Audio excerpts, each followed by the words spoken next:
Well, hello and welcome back, my Royal Rogues. My name is Jesus Enrique Rosas. I'm the Royal Rogue.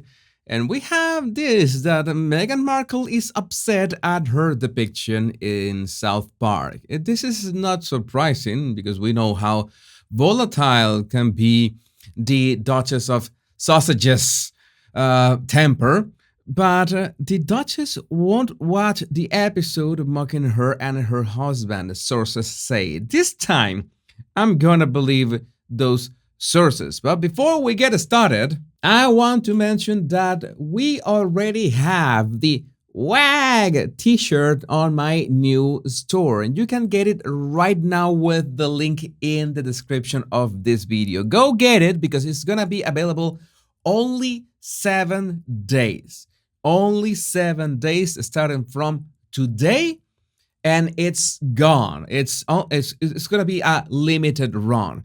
Have many colors. It's the best quality yet, much better quality than before. So make sure you get yours with the link in the description of this video. Going back to the article by Cara Kennedy, Harry and Meghan have yet to publicly speak about last week's episode of South Park, presumably because they don't have the staff left to formulate a press release.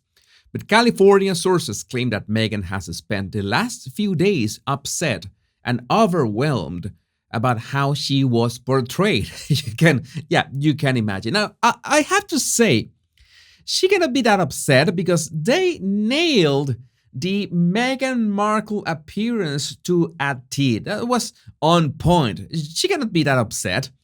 If you read anything about Harry and Meghan over the last 3 years, and boy, yes, we have, you'd think the pair would be delighted with how South Park parodied them.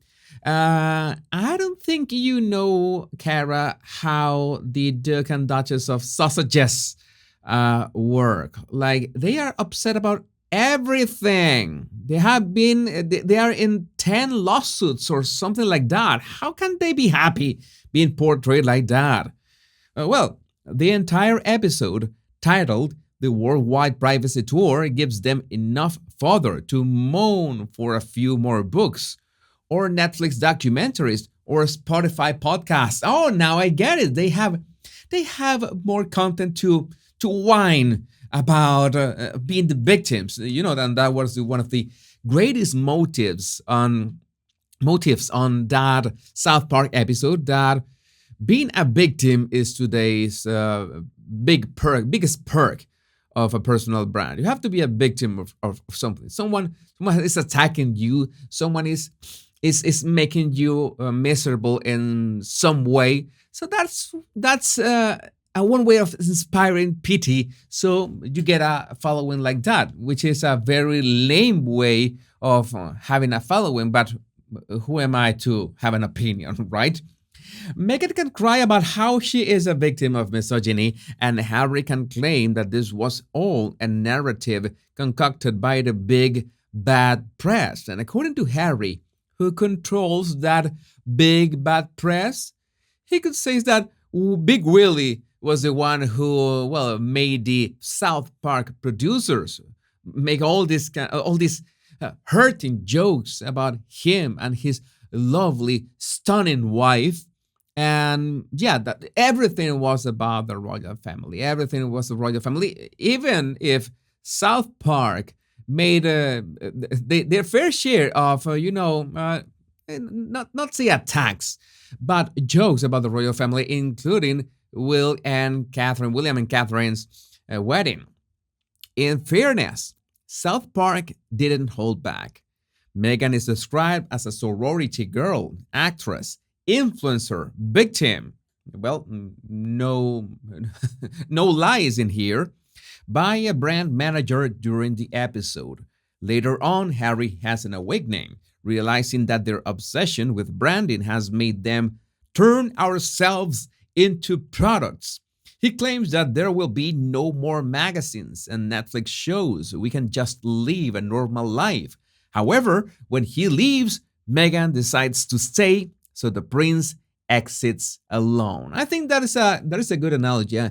But I disagree with Harry on that episode, because I think in the end, even if you are doing good things, if you are doing constructive things, if you are doing the right thing, you want people to find out. You want people to know about the good things that you are building. Because if you're building good things, it's to help people. And the more people that you can help, the better. So that is a bit of a conundrum.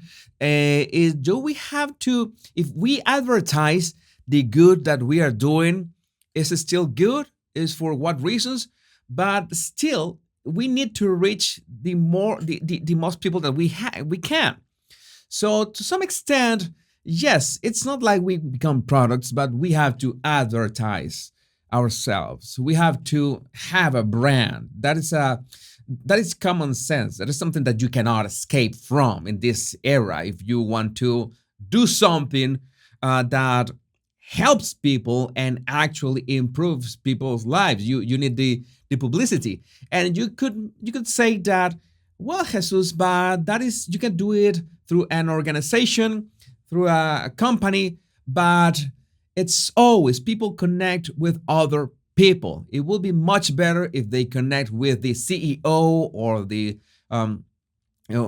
founder or the president, if they are relatable, if they have charisma, if they are righteous. There will be many ways to connect with the general public and make your message really reach all the people that you need to reach. But you know that the articles are opted for that the way of having all kinds of publicity that not necessarily are the best ones for their brands and for, well, whatever initiatives they are going for. Because, well, I don't know if those organizations that they attach their names to are that comfortable with the bad publicity that they are getting. I don't know. Well, Better Up seems to be doing quite well, so maybe it's working. Ironically, after the episode aired, rumors began circulating that Harry and Meghan were so frustrated with the show that they are now taking it out on each other. Well, I guess that could happen at any moment without provocation, without South Park getting in the way. At least their spousal disagreements are taking place in a 9-bedroom, 16-bathroom mansion. No awkward passings in the hallway for them. That's one of the perks of living in a big-ass mansion. That is good for them. Sources claim that Meghan is annoyed by South Park but refuses to watch it all. Well, I don't think that I think this is wrong. I don't think that Meghan has refused to watch it all. I'm sure that Meghan has watched it all and more than once, because we're talking about a person that, well, makes sure to read everything that is said about her on Reddit, on Twitter, on Facebook, on YouTube, and makes other people make summaries about that for her, because she wants to know, she wants to really take the temperature of the sentiment about her on social media, which in turn, I have to say, is one of the unhealthiest things that you can ever do. I was listening to Philip DeFranco today about one problem that Billie Eilish, the singer, had, that she had all this backlash on TikTok and social media saying that such a horrible person she is, just for the sake of being famous. I don't have anything about against Billie Eilish. I don't know if she's a horrible person. So far, I don't think I ever seen if she's if there are any grounds of calling her a horrible person. But it comes with the fame. People are going to tell you on forums, on Reddit, everywhere.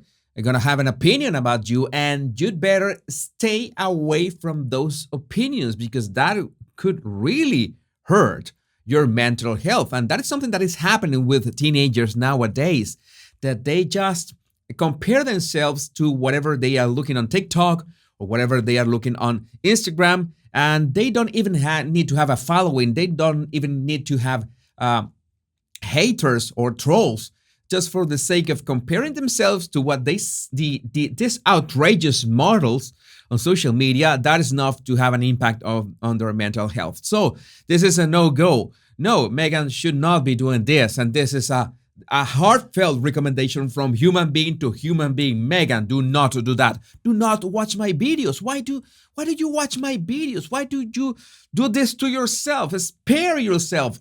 Do as the book of your gingerbread says. Spare yourself the pain.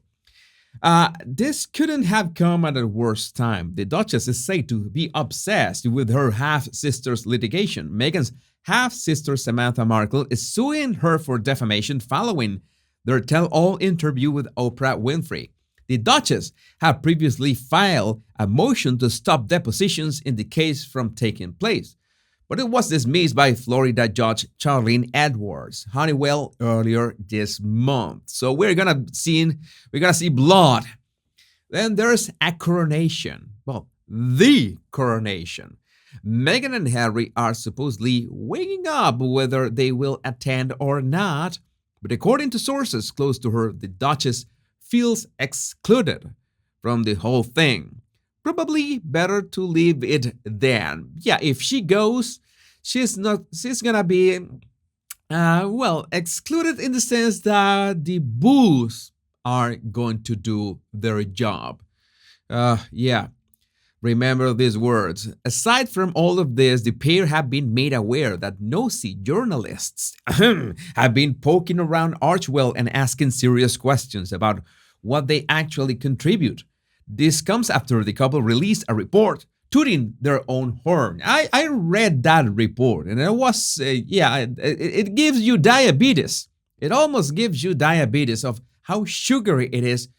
Archewell is saving humanity. It's like it's one step further than Elon Musk. It's not taking people to Mars or building rockets or anything. No, they are actually saving humanity at Archewell. Sources claim that the friction between the couple stemmed from the negative reaction after Harry's memoir, Spare.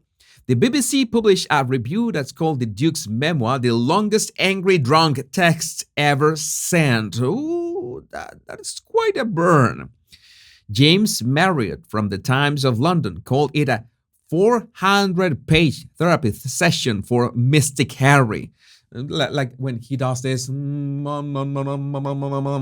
however much money it provided the couple, it wasn't enough for Meghan, who is said to be embarrassed by the whole thing and seeking support from mentors.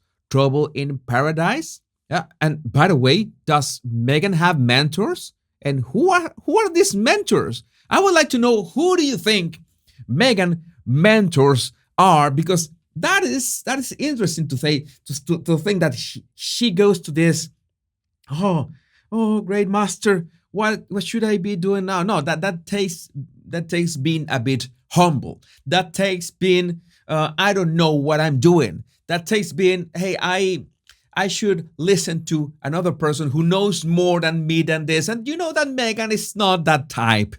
The listening, no, I have my doubts. My Royal Rogues, remember that we have the WAG t-shirts exclusively, only 7 days with the link in the description of this video, and they are gone. Remember, my name is Jesus Enrique Rosas. I'm the Royal Rogue, and the two most important words, much love and bliss. Take care.